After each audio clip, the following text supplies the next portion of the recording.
امام حسن بھی شہید ہوئے. پتہ ہے آپ کو امام حسن کا بھی دن منانا چاہیے کہ نہیں؟ ان کے یوم وصال پہ بھی کوئی جلسہ کر لیا کرو، بڑے ہیں امام حسین سے. جدھر سارا زمانہ چلتا ہے ادھر چل پڑتے ہو. حدیث میں جہاں جہاں نام آیا نا، پہلا امام حسن کا ہے، دوسرا امام حسین کا ہے، اور امام حسین کے اپنے جملے ہیں. فرماتے ہیں میرا بھائی نہیں، میرا امام بھی ہے، میرا امام بھی ہے. اور آپ فرمایا کرتے تھے میں نے بڑی چیزیں اس حسن سے سیکھی ہیں. جو انہوں نے سیکھا ایک بتاؤں اس میں سے؟ کچھ لوگ تھکے ہیں آپ میں سے، حالانکہ میں تو زیادہ سفر کر کے آیا ہوں. عرض کروں جو انہوں نے سیکھا ہے؟ سنو، امام حسین خود بتاتے ہیں، فرماتے ہیں کہ اب میرے بھائی نا امام حسن اپنی ایک بیوی کو طلاق دینا چاہتے تھے. اختلاف شدید ہو گیا، بات طلاق تک آ گئی. مجھے پتہ چلا تو میں پہنچا. میں نے کہا بھائی جان کیا اختلاف ہے بھابھی سے؟ سنا طلاق دینے لگے. فرمایا ہاں طلاق دے دوں گا. چلی گئی ہے میکے. فرمایا بتائیں غلطی کیا، کیوں دے رہے ہیں؟ تو امام حسن فرمانے لگے حسین آپ نے قرآن نہیں پڑھا؟ میں نے کہا جی پڑھا ہے، بتائیں. کہنے لگے اللہ فرماتا ہے ہن لباس لکم وانتم لباس لہن، مرد عورتوں کا لباس ہے، عورتیں مردوں کا لباس ہے. فرمایا میری بیوی میں کوئی کمزوری ہوگی تو میں پردہ ڈالوں گا کہ دنیا کو بتاؤں گا؟ امام حسین کہتے ہیں میں نے اٹھ کے بھائی کا ہاتھ چوما. میں نے کہا آیت میں نے پہلے بھی پڑھی تھی، تفسیر آج سمجھ میں آئی ہے، تفسیر آج سمجھ میں آئی ہے، میرے بڑے بھائی نے سمجھائی ہے، سمجھ میں آئی. کہتے ہیں کچھ دنوں کے بعد امام حسن نے بیوی کو طلاق دے دی. میں پھر آیا اور میں نے کہا میرے شانوں والے بھائی آپ بھی بتا دیں کیا مسئلہ تھا. تو کہتے ہیں میرا ماتھا چوما میرے بڑے بھائی نے اور کہنے لگے حسین چھوڑ، وہ غیر محرم بیوی ہے، میں کسی غیر کی باتیں تیرے ساتھ کیا کروں. طلاق دے دی، غیر محرم ہو گئی، اب اس کا ذکر کیا چھیڑنا. کہتے ہیں میں سمجھ گیا کہ میرا بھائی قرآن کی اس روح کو جانتا ہے جو حسین تک بھی پہنچ رہی ہے. بھائیو امام حسن رضی اللہ تعالیٰ عنہ، آپ کو پتہ ہے یہ کائنات کا وہ عظیم شخص ہے، حسن ابن علی، وہ عظیم ہستی ہے جس نے تاج چھوڑ دیا، تخت چھوڑ دیا، پر نبی پاک کی امت کو جوڑ دیا. نبی کریم نے ان کو اپنے ساتھ بٹھا کے کہا تھا، صحیح بخاری میں موجود ہے، کہا یہ میرا بیٹا حسن سید ہے، یا مسلمانوں کی دو جماعتیں لڑیں گی تو یہ صلح کرائے گا. حضرت امام حسن نے تخت چھوڑا، تاج چھوڑا، لیکن مسلمانوں کو آپس میں اتنی بڑی قربانی، اتنی بڑی قربانی. یہاں تو بھائی چھوٹا سا مسئلہ ہوتا ہے، مسجد میں اچھے بھلے امام صاحب نماز پڑھا رہے ہوتے ہیں، بچے پڑھ رہے ہوتے ہیں، اور مسجد میں تو تقریباً 15-20 چودھری اتوار مسجد میں ہوتے ہیں. تھوڑے پنڈ تے نہیں ہیں جی؟ چلو اللہ کا شکر ہے جی، اتنے نہیں تھوڑے نے، چلو اللہ کرے وہ بھی نال ہی ڈال جان، درویش ہی چنگی چدرا دا کی کرنا ہے. تو ویسے میں نے دیکھا ہے تھوڑی سی جو کسی شہر کی بڑی مسجد ہوتی ہے اس میں 15-20 چودھری ہوتے ہیں، اور مولوی صاحب کی مجبوری ہے سب کی مان کے چلنا. دو کی نہ مانے قاری صاحب، دو کی. اب وہ یہ نہیں دیکھیں گے کہ دین کا نقصان ہو رہا ہے، مسجد کا مسئلہ ہے، بچوں کا مسئلہ ہے، ان کو تو ذات کا مسئلہ ہے. میری نہیں مانی لیا تھا چھٹی. وہ خدا کے بندو، ہم 2 منٹ کے لیے چدراہٹ نہیں چھوڑتے، دین کا نقصان کر دیتے ہیں. امام حسن نے پوری حکومت چھوڑ دی، پوری حکومت. اتنا بڑا سخی کم آپ کو ملے گا جو سخاوت کرے اور نبی کی امت کو بچائے صلی اللہ ہو.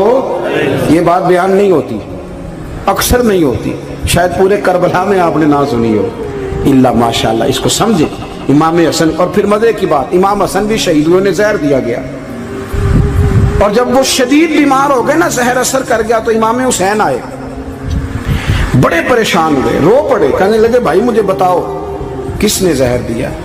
تو امام حسن کہنے لگے حسین مجھے شک ہے ایک شخص پر، لیکن شک ہے بھائی، اگر صرف شک ہے تو میں کسی بے گناہ کو بدنام کیسے کر دوں، تمہیں کیسے نام بتا دوں. یہ نامعلوم پرچے کراتے نہیں ہم روز نامعلوم پرچے، جس پہ دشمنی ہے اس کا نام لکھا دو، ختم ہو گئی بات. امام حسن کی تربیت دیکھو، فرمانے لگے جس پر مجھے شک ہے اس کا نام بتا دوں، تو اگر وہ نہیں تو بے گناہ کا ذکر کیسے کر دوں. تو امام حسین فرمانے لگے بھائی جان اگر وہی ہوا تو آپ فرمانے لگے اگر وہی ہوا نا تو حسین پھر بھی تو چھوڑ دے، میں نے رب کے سپرد کر دیا، اللہ بہترین انتقام لینے والا ہے. اللہ اتنا بڑا حوصلہ سیدہ کے بیٹے کا، شیر کے بیٹے کا، شیروں جیسا کلیجہ، اتنا دل دریا سمندروں ڈونگے، کون دلان دیاں جانے. او بھائی تھوڑا حوصلہ کر، جتن تے ہر کوئی کھیڑے، تو ہارن کھیڑ فقیرہ، اور جتن دا مل کوڈی پیندی ہارن دا مل ہیرا. اور کہیں بیک بھی تو ہو نا, کہیں تو درگزر بھی تو کرنا کہ ہر جگہ چھا کے رہنا ہے, ہر جگہ چھا کے رہنا ہے. میرے ایک سنگی ہیں, آپ کو پتہ ہے یہ جو اسٹیج پہ بیٹھنے والے لوگ ہوتے ہیں نا, یہاں تو اچھے اچھے لوگ بیٹھے ہیں میری طرح کے جو لوگ, جو اسٹیج پہ بیٹھنے کا عادی ہو جاتا ہے وہ نیچے بیچارہ بیٹھ بھی نہیں سکتا, کوئی مسئلہ ہو جاتا ہے. میں اکثر کہتا ہوں کہ کبھی نیچے بیٹھ کے تو دیکھو کیا فرض ہوتا ہے. اگر کسی بندے کی کوئی شان ہے تو وہ جو سب سے پیچھے بیٹھا ہے اس کی شان ویسی کی ویسی ہے, کوئی کمی آ جائے گی؟ کچھ بھی نہیں. مجھے ذاتی طور پر دیانتداری سے کہتا ہوں, مسجد میں بیٹھا ہوں, جب میرے آنے پہ لوگ نعرے لگاتے ہیں مجھے تکلیف ہوتی ہے. میں کہتا ہوں یار نبی پاک کی نعت چل رہی تھی, اس کا ادب زیادہ ہے یا اجمل قادری کا ادب زیادہ ہے؟ چھوڑیں آپ, جو آیا ہے وہ بیٹھ جائے گا, ختم ہو گئی بات. اور ویسے بھی جو لوگ جلسوں کے لیے محنت کرتے ہیں نا, بیچارے اشتہار لگاتے ہیں, مسجد کی صفائی کرتے ہیں, جو لنگر پکاتے ہیں, وہ تو اسٹیج پہ آتے نہیں, حالانکہ زیادہ ثواب تو ان کو ملتا ہے, وہ تو پیچھے چھپے ہوتے ہیں. میں کئی دفعہ مجھے پتہ چل جائے نا اس کارکن نے زیادہ کام کیا اس جلسے کے لیے, تو میں اس کے کان میں کہتا ہوں میرے لیے بھی دعا کری, اس لیے کہ تو نے محنت کی ہے, تیرا اجر اور ہے. ہم تو شان سے آئے بیٹھے اور چھٹی کر گئے. بھائی تھوڑا پیچھے بھی دیکھے, نبی کریم کے پورے خاندان کی قربانیاں, پورے خاندان. دوپہر کو کھانا نہ پکاؤ تو ہمارے بچے موبائل توڑ دیتے ہیں, اور شام کو مرضی کا نہ پکاؤ تو واک آؤٹ کر جاتے ہیں, کہتے ہیں لے آؤ پیسے پھر برگر لے آئیے. میری مرضی کا نہیں پکا. سیدہ فرماتی ہیں میرے گھر میں مہینہ مہینہ چولہا نہیں جلا, مہینہ مہینہ چولہا. 3 روزے رکھے سیدہ فاطمہ نے, مولا علی نے, امام حسن نے, امام حسین نے, اور تینوں دن افطار کے وقت فقیر مانگنے آ گیا تو کھانا وہاں دے دیا. آپ کا کیا خیال ہے جو بے صبر آدمی ہو وہ کربلا میں جا کے لڑے گا؟ جس کو عادت ہی نہ ہو بچپن سے ٹھہرنے کی وہ لڑے گا؟ جو ذرا ذرا سی بات پہ ڈگمگا جاتا وہ لڑے گا؟ اسٹیج پہ نہیں بٹھایا تو لڑ پڑے وہ لڑے گا؟ او خدا کے بندو, بڑا حوصلہ چاہیے, بڑا ظرف چاہیے. امام علی مقام کا ایک قد ہے, ان کا ایک وقار ہے, ان کا ایک حسن ہے. امام حسین رضی اللہ تعالیٰ عنہ نے 25 حج کیے ہیں مدینے سے مکے پیدل جا کے. دونوں بھائیوں نے ہر روز 10 سپارے قرآن پاک کے امام حسین پڑھتے تھے. حضرت عبداللہ ابن زبیر کہتے ہیں میں سیدہ فاطمہ کے بیٹے حسن اور حسین سے جب بھی ملا ہوں دونوں بھائیوں نے روزہ رکھا ہوا ہوتا تھا. انہوں نے اپنی زندگی تقوی سے گزاری, پرہیزگاری اور سخاوت. سبحان اللہ. پتہ ہے سخی مالدار نہیں ہوتا, حضور نے فرمایا بندہ دل کا غنی ہوتا ہے. مالدار تو بندہ بنتا ہی تب ہے جب پیسے جمع کرے, سخاوت کرنے سے تھوڑی مالدار بنے گا. اس لیے درویش کہتے ہیں مالا والے سخی نہیں ہوندے, سخیاں کل مال نہیں ہوندا. سنیں بہت بڑی سخاوت کی اپنی زندگی میں, ساری زندگی سخاوت میں گزار دی, ساری زندگی. امام حسن نے بھی, امام حسین نے, جو آیا دے دیا, جو آیا دے دیا. ہزاروں دینار آتے. ایک دن ایک فقیر مانگنے آ گیا تو امام حسن حسین دونوں تھے, کہنے لگا میں نے سنا ہے بڑے لاجپال ہو, غریب ہو, مہربانی ہو جائے. فرمایا بیٹھ جاؤ رزق آنے والا ہے. تھوڑی دیر گزری تو 3000 دینار آئے. ویسے میرے کو 3 لاکھ روپیہ ہوتے مسیطے کنے دینے چاہیے دیں؟ میں اپنا پہ پوچھنا, تو اڑا تے پوچھیا ہی نہیں, میں مشورہ پہ لینا. 3 لاکھ جو میرے کو ہوتے مسیطے کنے دینے چاہیے؟ تسی ظاہر ہے ان کو دیانتداری والا مشورہ ہی دینا ہے نا, جنج کرنا جو ہی دسنا دینا. کتنا 1000 ہیں؟ میں کبھی کبھی پیار سے بات سناتا ہوں. ایک سنگی میرے پاس آیا, کہنے لگا سب دعا کرو اللہ میں پیسے دے, میں وہ راج دے آؤں گا.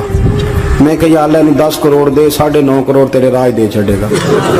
وہ بھی ہسی آئی ہے جو میں تسی ہسے ہو نا. آمین نہیں دعا کی, یا چپ کر گیا یا کورن لگ گیا. اور میں کہ کرما لیا آمین تے آگ تینوں تے 50 لاکھ پھر بھی پیا بچدا سی. لیکن اسی دعاواں وچ بھی 9.5 کروڑ دین لئی تیار, ناراض نہ ہونا, دعاواں وچ بھی تیار نہیں, مزاج ہی نہیں, طبیعت ہی نہیں. سیدہ فاطمہ الزہرا کے پاس 40 اونٹ کھڑے تھے.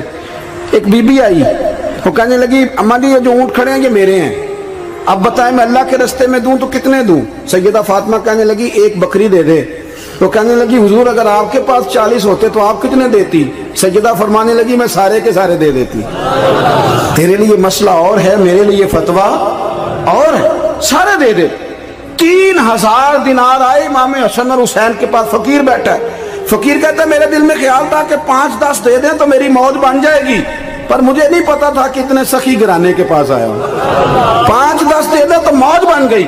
کہتے امام حسن نے 3000 دینار میری ہتھیلی پہ رکھے اور میرا ماتھا چوم کے کہنے لگے یار میرا تو خیال تھا کہ تیرے انتظار پر تجھے کچھ ملے گا، پر یہ رکھ لے، مجھے پتا ہوتا کہ تجھے اتنا ملنا ہے تو میں تجھے انتظار نہ کراتا۔ جلدی دے، خود بھیک دے، خود ہی کہیں منگتے کا بھلا ہو۔ اپنی زندگی نفاست سے گزاری اہل بیت، قربانی دے کے گزاری۔ مولا علی شیر خدا نے اپنی زندگی ساری 9 سال کی عمر تھی جب کلمہ پڑھا تھا، 9 سال۔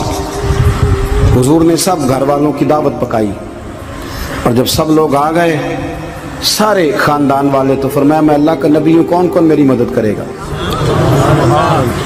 آپ کو بتائیں نا کہ جب مشکل وقت آتا ہے نا، یہ تو تب پتہ چلتا ہے نا ساتھ کون چلتا ہے۔ امیر آدمی ہو نا جس کے پاس 10 کروڑ روپیہ ہو اور وہ اپنے مکان کا تیسرا لینٹر ڈالنے لگے نا، تیسرا، تو سارے بڑے بڑے لوگ آ کے پوچھتے ہیں چودھری صاحب کوئی ضرورت ہوئی تو بتانا، پیسے پوچھے۔ تو غریب آدمی کی چھت گر جائے تو اسے کوئی بھی نہیں پوچھتا، بلکہ جن سے تعلق ہوتا ہے وہ بھی موبائل بند کر لیتے ہیں، وہ کہتے ہیں اس نے واپس کیسے کر دیں۔ حضرت مولا علی اس زمانے میں جب سام سونگ گیا سب کو، حضور نے فرمایا کون کون میرے ساتھ چلے گا؟ روٹی بھی کھا لی، گھر بھی آ گئے، صادق اور امین بھی کہہ دیا، جب کا چلے گا کون کون؟ چپ کر گئے۔ تو حضرت علی کہتے ہیں جب میں نے حضور کے چہرے پر ذرا پریشانی دیکھی نا یہ چلتے کیوں نہیں، تو آپ فرماتے ہیں کہ ابھی میں کھجور کھا رہا تھا، کرتا لمبا پہنا ہوا تھا، سب سے پیچھے بیٹھا تھا اور حضرت علی کا قد بھی درمیانہ تھا۔ آپ فرماتے ہیں میں اٹھا اور کھجور ابھی میرے منہ میں تھی، جھٹ پٹ میں نے اسی طرح نکال کے جیب میں ڈال اور میں پنجوں کے بل کھڑا ہو گیا، دونوں بازو کھڑے کر کے کہا حضور یہ نہیں بولتے تو نہ بولیں، انا ناصرو کا یا رسول اللہ، انا حافظو کا یا رسول اللہ۔ حضور آپ جہاں جہاں کہیں گے علی آپ کا مددگار بنے گا، دین کی مدد کرے گا، اور اگر آپ تک کوئی آئے گا تو علی آپ کی حفاظت کرے گا۔ 9 سال کی عمر میں چلے علی دین کی نوکری کے لیے، پھر بدر میں بھی پہلی صف میں، احد میں بھی پہلی صف میں، خندق میں بھی پہلی صف میں۔ ایک جنگ میں حضور نے کہا علی تو رہ جا، اس دفعہ رہ جا، تو عرض کی رو پڑے حضرت علی، دلیر آدمی تھے، رو پڑے، کہنے لگے حضور آپ مجھے بچوں اور عورتوں کے پاس چھوڑ کے جا رہے ہیں؟ حضور مجھے لے چلے، میں میدان کا زندگی ساری گزار دی، ساری زندگی گزار دی، اپنے زمانے میں آپس کا اختلاف بھی دیکھا، ساری زندگی شیر خدا نے دین کو دے دی۔ کوفے کی جامع مسجد میں 21 رمضان کو جب حضرت علی کو خنجر لگا نا، تو تاریخ میں جملہ محفوظ ہے، خنجر لگا نا جب وہ 9 سال کی عمر میں یاری لگائی، 63 سال عمر ہو گئی، جب خنجر لگا تو کہنے لگا فزت برب الکعبہ، مجھے رب کعبہ کی قسم آج کامیاب ہو گیا ہوں، پانی پرن سہیلیاں تے رنگا رنگ کڑے، اسی پریا اس دا جانیے جس دا توڑ چڑھے۔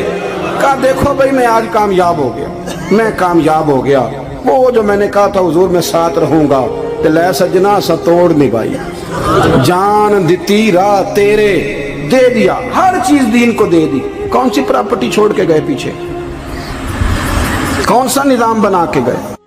حضرت امام حسین رضی اللہ تعالیٰ عنہ، یہ حضور کی اولاد پاک ہیں، پیروں کو نہ تھوڑی مٹی لگ گئی، عمر جوانی کی تھی، داڑھی مبارک ساری سیاہ تھی، کالی تھی۔ حضرت ابو ہریرہ ان سے سالوں بڑے تھے، امیر المومنین فی الحدیث۔ حضرت ابو ہریرہ نے دیکھا کہ امام حسین کے مقدس قدموں کو مٹی لگ گئی۔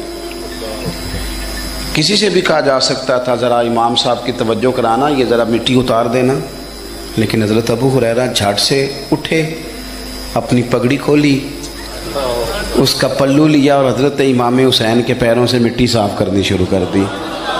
کیوں کہ اہل فضل ہی کسی کی فضیلت کو جان سکتا، عزت والا ہی کسی کو عزت دیتا، جس کے پاس وقار ہو۔ او میرے سنگیوں، لوگوں کی باتوں میں نہ آنا، یہ تمہیں الجھا دیں گے، یہ تمہیں تفریق میں ڈال دیں گے، یہ انتشار برپا کریں گے۔